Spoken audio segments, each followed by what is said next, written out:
Assalamualaikum warahmatullahi wabarakatuh. Apa kabar sahabat Ismail At-Taqi semuanya? Semoga kita senantiasa mendapat bimbingan Allah menuju jalan yang lurus.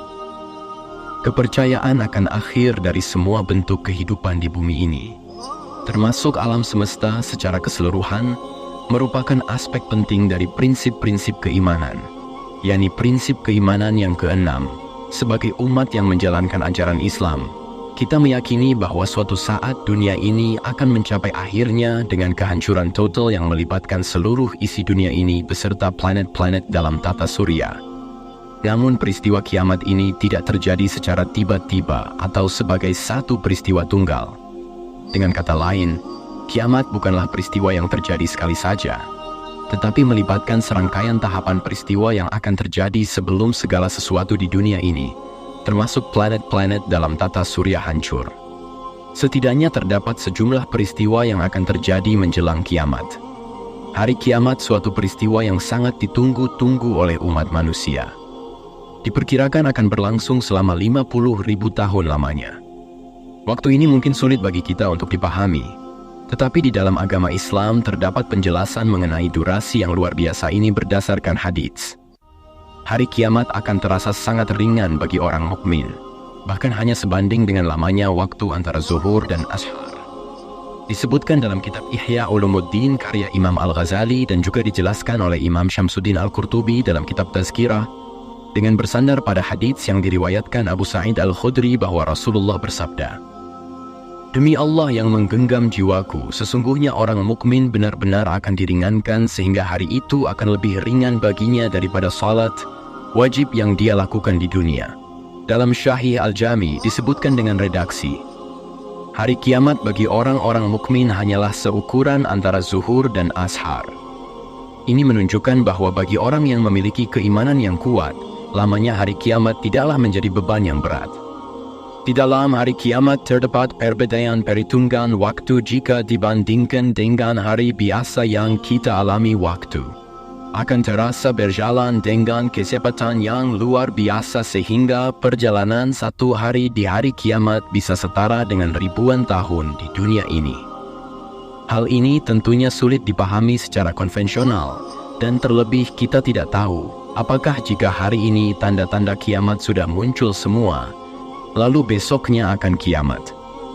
Dari Abu Hurairah, Rasulullah bersabda, di mana satu hari pada hari kiamat lamanya sama dengan 50.000 tahun dibandingkan hari di dunia. Ditambah lagi, salah satu peristiwa penting sebelum hari kiamat adalah munculnya Dajjal, makhluk penyebar fitnah di bumi. Dajjal diyakini akan tinggal di bumi untuk waktu yang juga sulit dihitung secara konvensional. Terdapat penjelasan dalam hadits yang menggambarkan bahwa Dajjal akan melakukan perjalanan di bumi ini selama 1 tahun yang terasa seperti 1 bulan. Kemudian 1 bulan yang terasa seperti 1 minggu. Lalu 1 minggu yang terasa seperti 1 hari, dan ada pula yang hari-harinya seperti hari-hari biasa. Dalam hadits Imam Muslim, Abu Dawud dan Tirmizi yang meriwayatkan dari Fatimah binti Qais, ia bercerita Dajjal pernah berkata kepada salah satu sahabat Nabi bernama Tamim, "Aku keluar lalu berjalan di bumi dan tidak akan kutinggalkan satu kampung pun kecuali kulewati dalam 40 malam." Dalam riwayat lainnya juga disebutkan dari Nawas bin Utsman, ia pernah mengisahkan, "Ya Rasulullah, berapa lama ia menetap di bumi?" Beliau menjawab, 40 hari, 1 hari seperti 1 tahun, 1 hari seperti 1 bulan, 1 hari seperti 1 minggu, dan seluruh hari-harinya seperti hari-hari kalian. Kami berkata lagi, "Ya Rasulullah, dalam 1 hari yang sama dengan 1 tahun itu, apakah cukup bagi kita salat 1 hari saja?" Beliau menjawab, "Tidak. Ukurlah berdasarkan kemampuan kalian." Hadits dengan redaksi serupa juga dijelaskan dalam hadits Jabir bin Abdullah yang diriwayatkan oleh Hakim dalam kitab Al-Mustadrak, menurut Imam Ahmad dengan sanad yang hasan pula. Bumi dilalui Dajjal dalam waktu 40 hari dan akan mendatangi tiap-tiap rumah orang pada pagi hari. Dengan perhitungan yang seperti ini, sulit bagi kita untuk mengukur waktu dengan tepat menjelang 1 hari sebelum hari kiamat, Namun dengan memperhatikan berbagai peristiwa berikut ini, diharapkan kita bisa memahami sendiri apakah hari ini merupakan satu hari sebelum hari kiamat. Dalam memahami peristiwa-peristiwa yang akan terjadi menjelang hari kiamat, kita perlu memperhatikan berbagai tanda dan kejadian yang dijelaskan dalam agama Islam. Beberapa peristiwa yang akan terjadi antara lain adalah munculnya Imam Mahdi. Hal ini sesuai dengan hadits riwayat Al-Hakim bahwa Rasulullah bersabda, Imam Mahdi akan keluar di akhir umatku. Allah akan menurunkan hujan, akan menumbuhkan tanaman di muka bumi. Harta akan dibagi secara merata, binatang ternak akan semakin banyak. Begitu juga umat akan bertambah besar. Imam Mahdi hidup selama 7 atau 8 tahun. Imam Mahdi merupakan keturunan asli Rasulullah. Imam Mahdi juga mempunyai nama yang sama persis seperti Rasulullah, yaitu Muhammad bin Abdullah. Imam Mahdi adalah sosok yang nantinya akan memimpin perang jihad untuk mengejar Dajjal ketika sudah berada di Palestina. Setelah Imam Mahdi tiba di Palestina, maka peristiwa penting menjelang kiamat akan terjadi. Munculnya Imam Mahdi tidak bertujuan langsung membunuh Dajjal, namun menunggu turunnya Nabi Isa. Dalam Al-Quran Surat An-Nisa ayat 159 Allah berfirman bahwasanya Nabi Isa akan muncul di dunia dan menjadi saksi bagi atas umat manusia. Tidak ada seorang pun di antara ahli kitab yang tidak beriman kepadanya menjelang kematiannya, dan pada hari kiamat dia akan menjadi saksi mereka. Nabi Isa turun ke bumi untuk menyelamatkan umat manusia dari fitnah Dajjal. Selain itu, Nabi Isa juga akan menegakkan hukum syariat Islam, menghapus jizyah, menghancurkan simbol-simbol non-muslim, membunuh babi, dan mengajak umat manusia untuk memeluk Islam. Setelah Dajjal dibunuh oleh Nabi Isa, umat Islam tidak leha-leha begitu saja karena ancaman lainnya muncul dengan sangat mengerikan, yaitu keluarnya Ya'juj dan Ma'juj. Dalam Al-Quran Surat Al-Kahfi ayat 94, Allah berfirman mengenai Ya'juj dan Ma'juj, yakni kaum yang menjadi perusak di bumi. Mereka berkata, Wahai Zulkarnain, sungguh Ya'juj dan Ma'juj itu makhluk yang berbuat kerusakan di bumi. Maka bolehkah kami memberimu imbalan agar engkau membuatkan dinding penghalang antara kami dan mereka?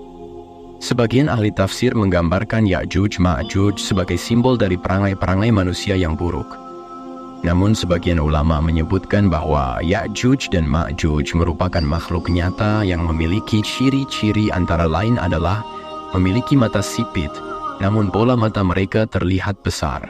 Mereka memiliki rambut yang keriting serta memiliki postur tubuh sama seperti manusia.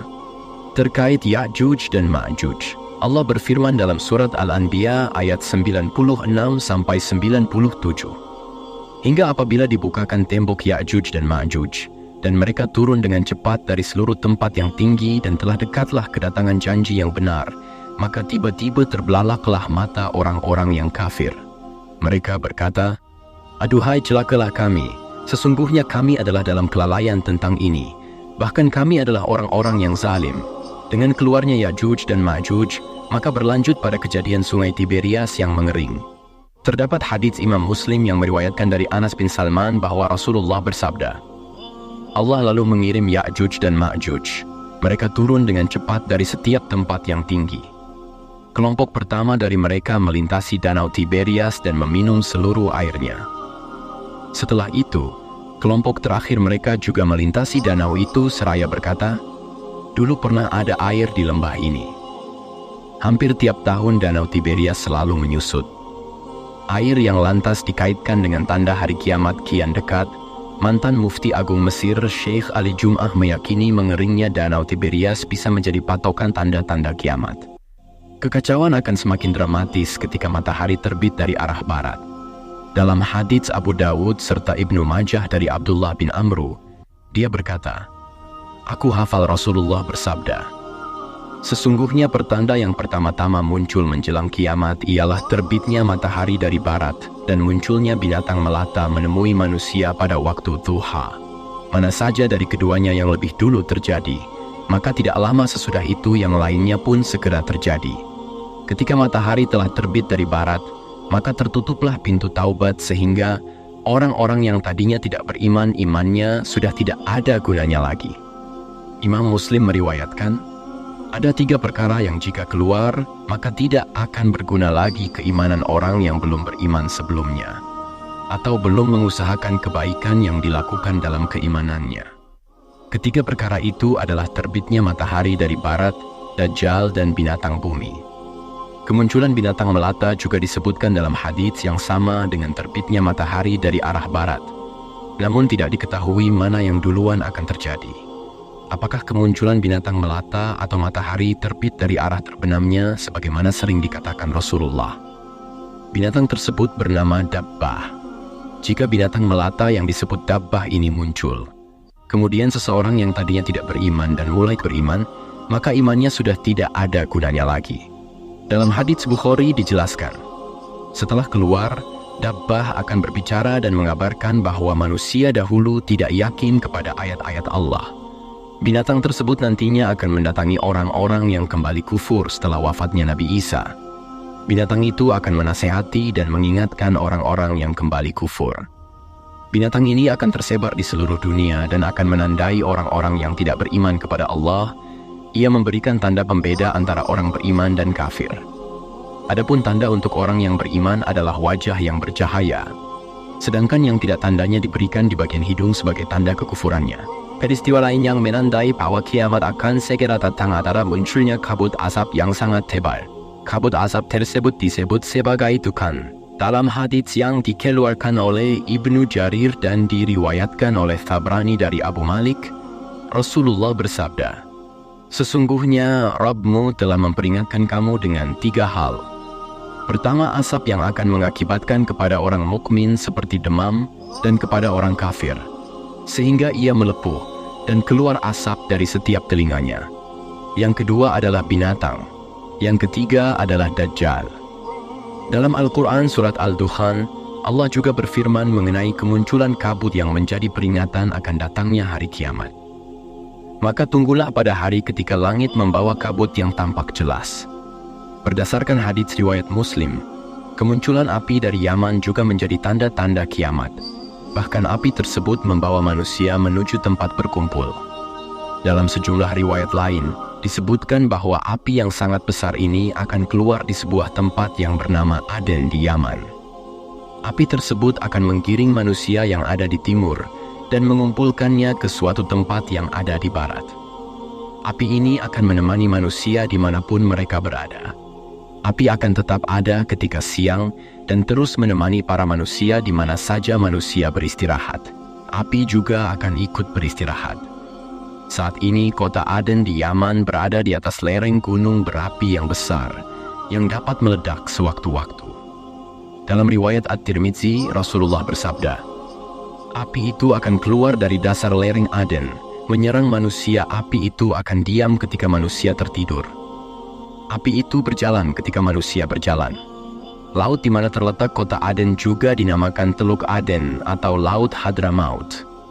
Di sana terdapat lembah bernama Lembah Hud. Masyarakat sekitar menyebutnya Lembah Api. Setelah muncul api, akan ada fenomena alam yang belum pernah terjadi sebelumnya, yakni terjadinya 3 gerhana. Gerhana tersebut akan terjadi di 3 tempat yang berbeda, yakni di timur yang diperkirakan di Asia, kemudian terjadi di negara barat, dan yang terakhir terjadi di Jazirah Arab. Setelah fenomena munculnya 3 gerhana terjadi, berlanjutlah pada bencana alam lainnya.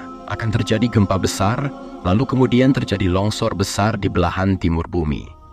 Sebagian ulama hadits menjelaskan bagian ini dapat terjadi di bagian Asia, namun tidak tahu pasti tempatnya di mana.